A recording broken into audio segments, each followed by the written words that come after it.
الشفاعات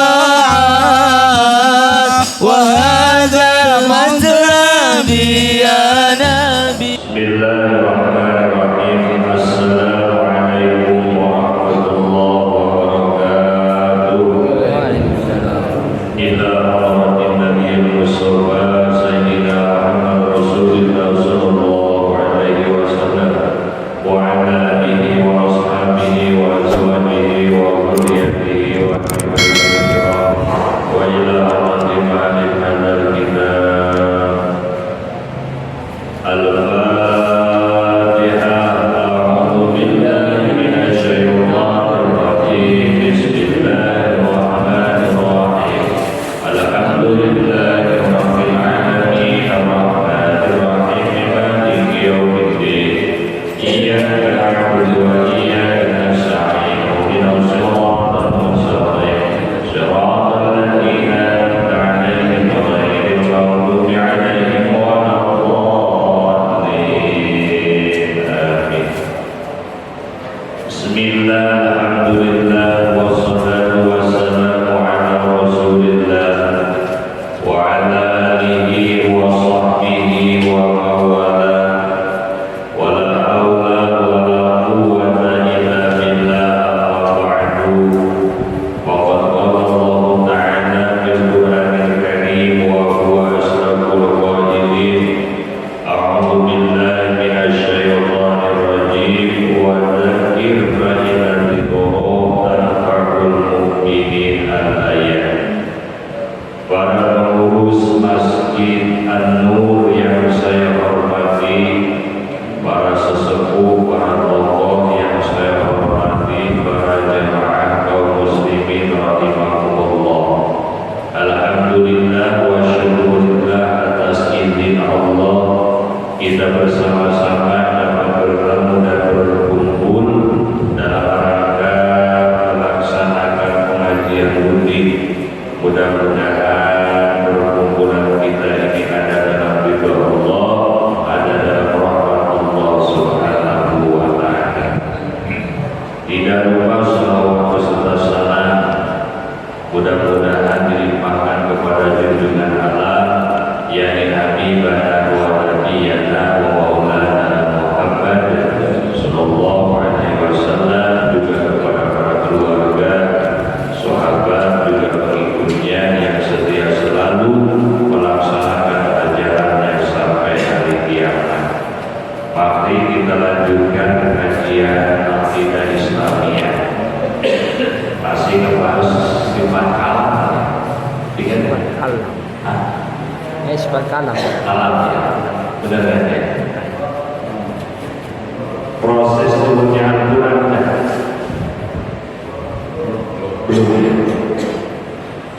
Bismillahirrahmanirrahim. Masih ngebahas daripada sifat kalam. Wajib menurut akal Allah tersifati oleh sifat kalam. Apa arti daripada sifat kalam? Yaitu Allah berfirman, ngadauh, berkata. Kalau bahasa untuk Nabi bersabda sama berkata.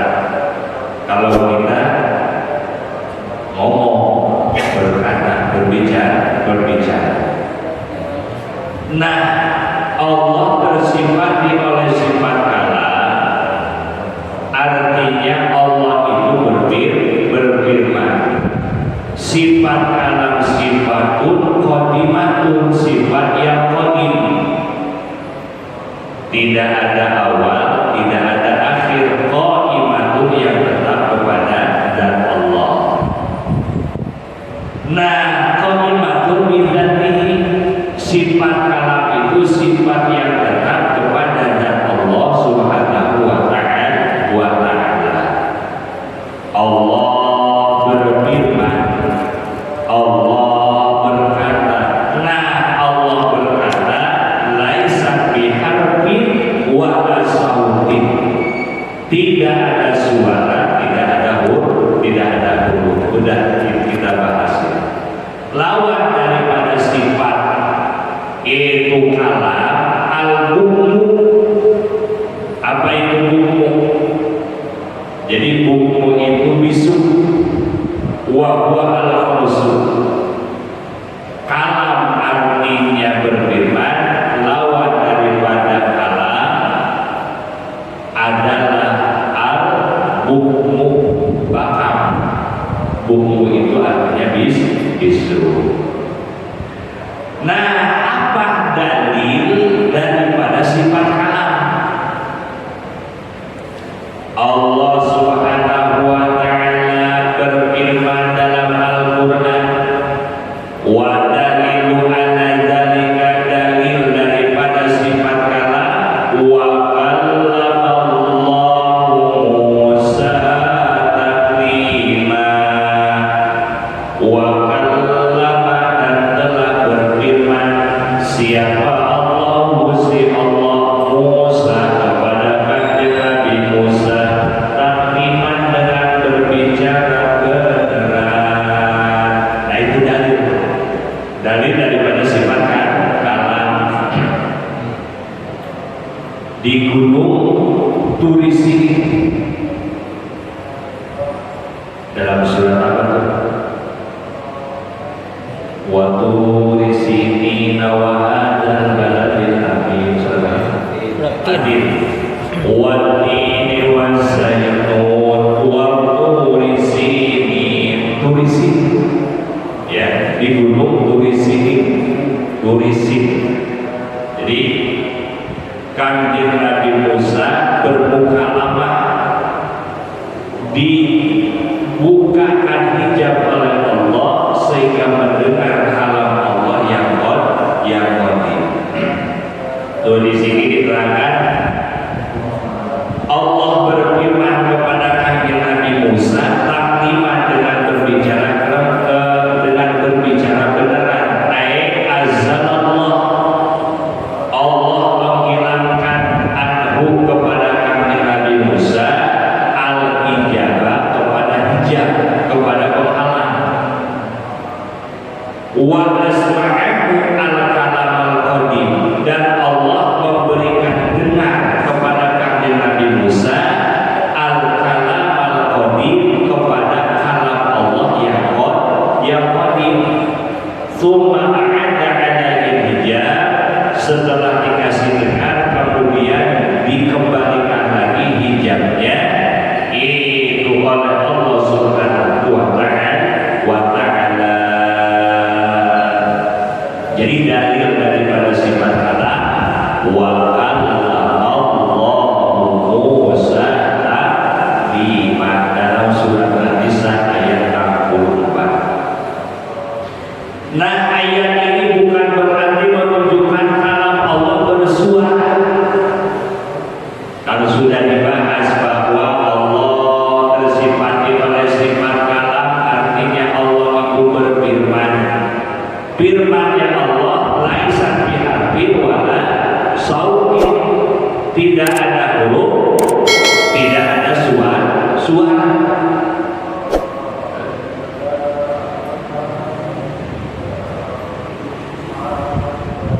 Tetapi kanjeng Nabi Musa telinganya dibuka hijab atau penghalang, sehingga kanjeng Nabi Musa dapat mendengar kalam madlul. Jadi madlul itu yang ditunjukkan, yang mukhalafah berbeda dengan madlul, yang isinya dalam surat dalam ayat selanjutnya, inni anallahu la ilaha illa ana fa'budni qad akhrajakum min ardi misrin biyadin syadidatin fa'buduni wa la ta'budu ghairi.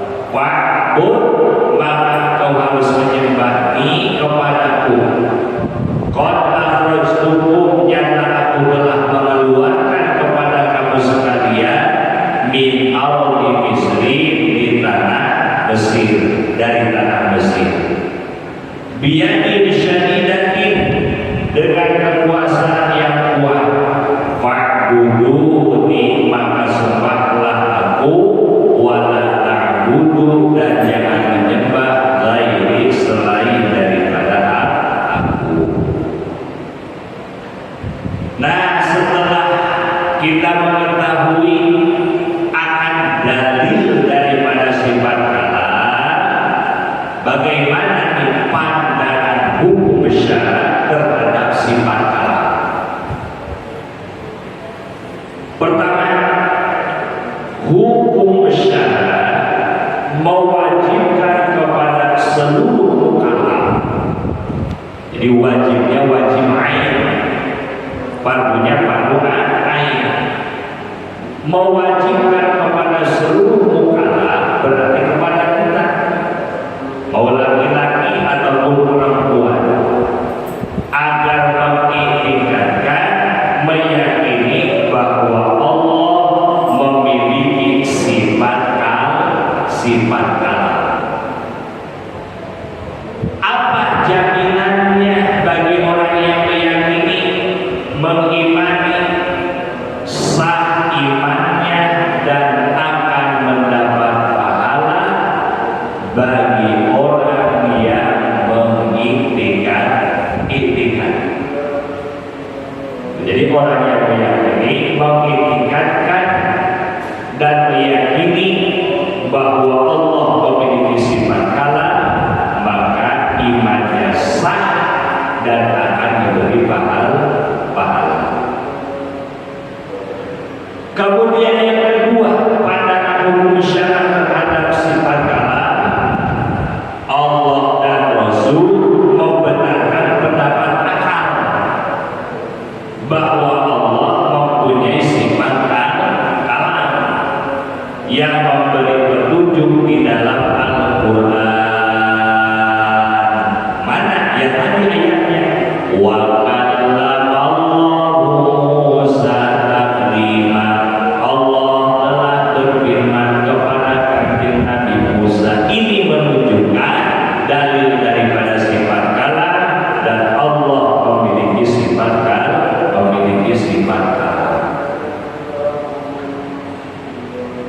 Selanjutnya proses turunnya Al-Quran dan isi yang ditulis di Lauhil Mahfuz.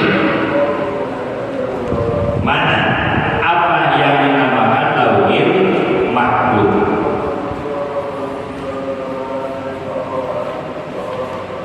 Ini Lauhil Mahfuz.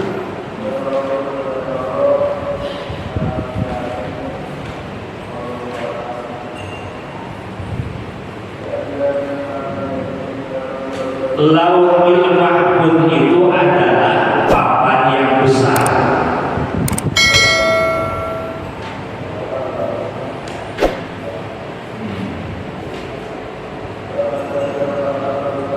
Mana deh Lauhil Mahfuz?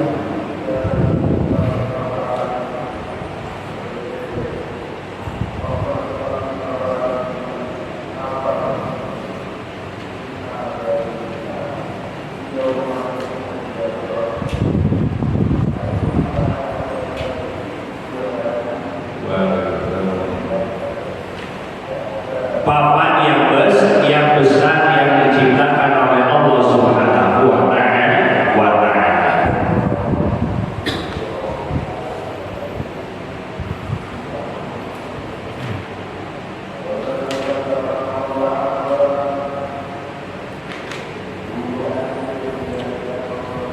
Yang ditulis di Lauhil Mahfuz, pertama, daftar yang akan ditakdirkan atau daftar takdir.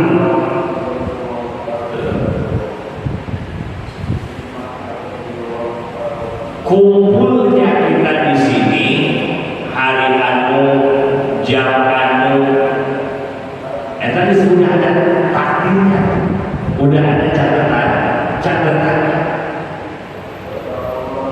Jadi segala yang terjadi di alam dunia ini memang sudah ada catatannya. Jadi yang ditulisnya di Lauhil Mahfuz pertama adalah daftar yang akan ditakdirkan atau daftar takdir. Jadi semua bisa dirubah. Ya, sudah ketetapan Allah. Kemudian yang kedua yang ditulis di Lauhil Mahfuz daftar kalamullah yang menjadi pedoman berikut perintah dan larangan. Kan yang namanya kita hidup ada aturan, ada larangan. Nah, daftar kalamullah itu ditulis di Lauhil Mahfuz. Kemudian yang ketiga adalah daftar amal. Contohnya adat dan tiadanya alam. Jadi apa yang akan diadakan dan tidak diciptakan itu sudah ada di catatan di Lauhil Mahfuz. Jadi di Lauhil Mahfuz pertama adalah daftar yang akan ditakdirkan atau daftar takdir. Kemudian yang kedua adalah kalamullah yang menjadi pedoman bagi manusia yang isinya perintah dan larangan. Kemudian yang ketiga adalah daftar amal. Nah, takdir yang berkaitan dengan jin dan manusia pasti berkaitan dengan petunjuk.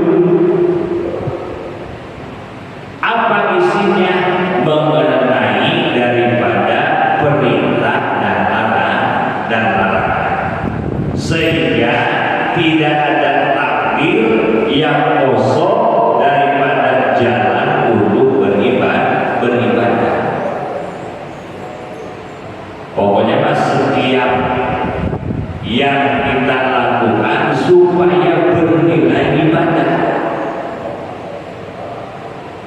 asal bisa memainkan daripada hati. Kita tidur gimana supaya bisa jadi ibadah? Saya tidur supaya enggak ngantuk sholat subuh. Tak berarti tidurnya akan bernilai ibadah. Saya makan supaya kuat sholat zuhur. Maka Allah Subhanahu wa Ta'ala memberikan petunjuk. Maka dari itu erat sekali hubungannya antara kalamullah dengan tanjizi hadis qudrat. Jadi tanjizi hadis qudrat memang kita diberi kekuatan oleh Allah Subhanahu wa Ta'ala sehingga turunnya Al-Quran. Jadi turunnya Al-Quran disebut asbabun nuzul dari Baitul Izzah di langit keempat. Jadi Baitul Izzah itu tempat yang penuh keagungan, tempat yang penuh kemuliaan yang ada di langit keempat, yang telah dibukukan dan ditulis oleh malaikat kiraman katibin. Al-Quran diturunkan ke dunia melalui atau bersamaan dengan kejadian-kejadian manusia di zaman akhir Nabi Muhammad Sallallahu Alaihi Wasallam. Inna anzalnahu fi lailatul qadar. Inna sesungguhnya kami anzalnahu menurunkan kami kepada Al-Quran fi lailatul qadar pada malam Lailatul Qadar. Nah, diturunkannya Al-Quran itu pada malam Lailatul Qadar itu secara sekaligus.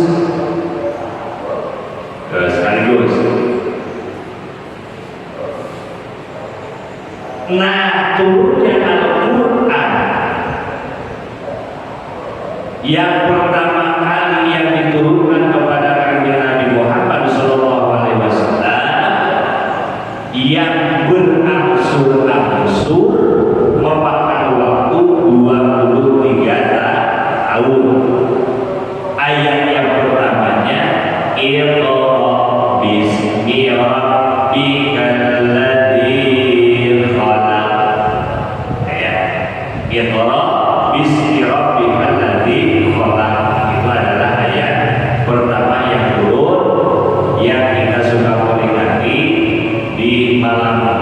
bulan suci Ramadan, 17 Ramadan, yaitu nuzulul Quran. Itu ayat yang pertama.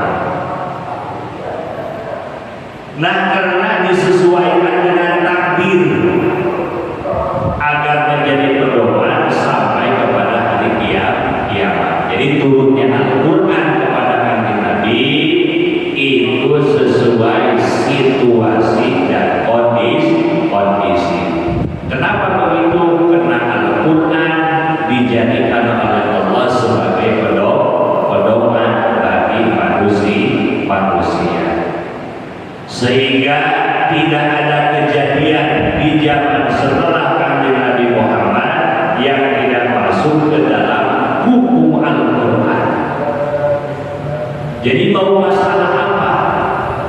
Masalah pernikahan ada dalam Quran, masalah muamalah ada dalam Al-Quran, masalah jinayah ada dalam Al-Quran, masalah ibadah ada dalam Al-Quran, peristiwa-peristiwa, kisah-kisah menyangkut astronomi itu ada dalam Al-Quran. Sehingga tidak ada kejadian di zaman setelah kanjeng Nabi yang tidak masuk ke dalam hukum Al-Quran, baik masalah ubudiyah, masalah ibadah, muamalah, masalah pergaulan, perekonomian, masalah jinayah. Jadi jinayah itu misalkan seseorang melukai kepada orang lain, misalkan memukul, membunuh. Kemudian masalah munakah, masalah pernikahan, atau hukum-hukum alam seperti teknologi, ilmu matematika, astronomi dan sebagainya, semuanya termasuk dan tercermin dalam Al-Quran. Masya Allah. Dengan tidak disekaligus-kannya penurunan Al-Quran sebagai mana kitab-kitab yang lain. Kitab-kitab yang lain kan Taurat, Injil, Zabur. Dengan cara dikondisikan dengan berbagai peristiwa-peristiwa, memakai waktu turunnya Al-Quran itu selama 23 tahun. Kan kanjeng Nabi dakwah di Mekah memakan waktu 13 tahun di Mekah. Kemudian hijrah ke Madinah, dakwah memakan waktu 10 tahun, sehingga total waktu 23 tahun dakwah. Maka Al-Quran disebut pedoman bagi seluruh umat manusia dan jin sampai hari kiamat.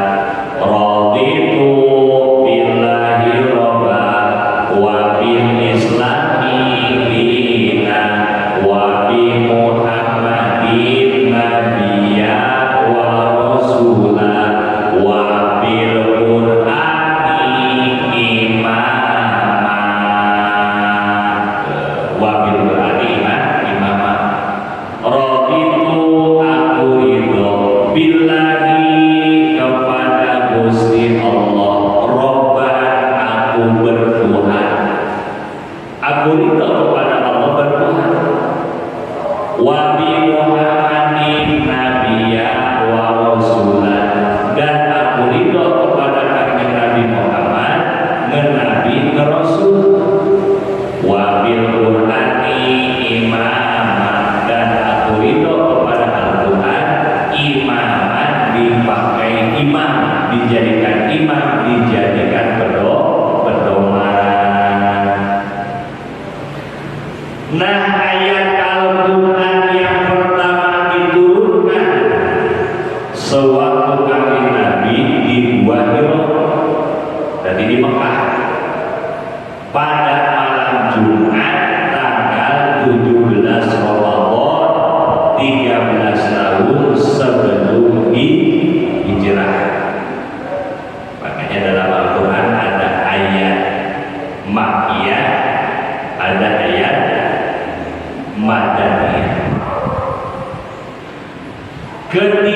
usia Kanjeng Nabi 40 tahun. Ayat pertama turun. Iqra ismi rabbikal ladzi khalaq khalaqal insana min 'alaq. Iqra wa rabbukal akram alladzi 'allama bil qalam 'allamal insana ma lam ya'lam. Ayat 1 sampai 7. Dan ayat yang terakhir yang diturunkan kepada Kanjeng Nabi yaitu Al-Maidah ayat 3. Al-yauma akmaltu lakum dinukum wa dinakum wa asmamtu 'alaikum ni'mati wa raditu lakumul Islam dinan. Ini ayat yang terakhir. Al-yauma pada hari akmaltu aku menyempurnakan lakum untuk kamu dinakum kepada agamamu wa asmamtu 'alaikum dan aku menyempurnakan 'alaikum atas nikmat 'alaikum atas kamu sekalian nikmatku wa raditu lakumul Islam dinan dan telah kuridhoi Islam itu menjadi agamamu. Ayat yang terakhir. Ayat ini menunjukkan ke ayat yang mana al-yauma akmaltu lakum dinakum, menunjukkan kepada kita bahwa tidak akan ada kejadian atau situasi setelah turunnya wahyu yang tidak dapat dilayani dengan Al-Quran maupun dengan hadis. Jadi sudah beres ya. Jadi masalah apa aja terjawab dalam Islam. Mau masalah fikihnya, masalah ibadahnya, mau masalah pernikahannya, mau masalah jinayahnya, ya, masalah muamalah seperti masalah gade, masalah sewa, itu dalam muamalah semuanya sudah diterangkan. Makanya kan ada rukun ubudiyah, ada rukun munakahah, ada rukun jinayah, ada rukun satu lagi ubudiyah, muamalah, munakahah, jinayah.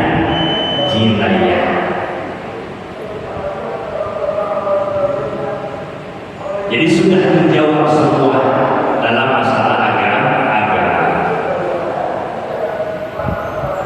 Menurut perhitungan Ibnu Abbas di dalam tafsirnya, dari tafsir Ibnu Abbas kan kitab tafsir Al-Quran itu banyak, tafsir Jalalain, tafsir Munir, tafsir Sawi, tafsir Ibnu Abbas, tafsir Ibnu Katsir.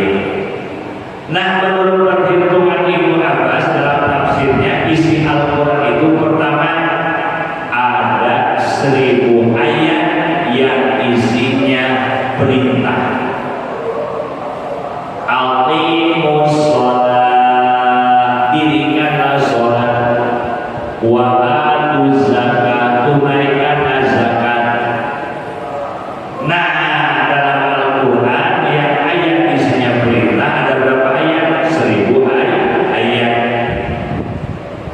kemudian ada 1000 larangan. Wala taqrabuz zina, janganlah kau mendekati kepada zina. Itu kan larangan. Nah, ayat yang isinya larangan dalam Al-Quran ada 1000 ayat. Kemudian 1000 ayat ancaman, ada 1000 ayat perjanjian. Berat.